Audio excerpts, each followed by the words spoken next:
Welcome to the Learning Pines YouTube. We hope this video helps. In this video, I will explain how to cook ice fruit. First, let's gather our ingredients.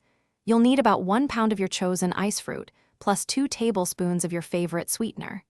Begin by gently thawing the ice fruit for approximately 10 minutes at room temperature.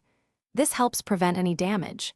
Then, carefully separate each piece, ensuring they are ready for the next steps in our delicious culinary adventure. Now, let's infuse some wonderful flavors into our ice fruit. Start by adding about 1/4 teaspoon of ground cinnamon and a tiny pinch of freshly grated ginger for a lovely warmth. Next, gently fold in 2 tablespoons of a light fruit syrup, perhaps elderflower or agave, to boost its natural sweetness. Make sure every single piece is evenly coated with these delightful flavorings for a truly consistent and delicious taste. For the perfect gentle cook, transfer your beautifully flavored ice fruit into a non-stick pan. Place it over very low heat, allowing it to warm for about 5 minutes.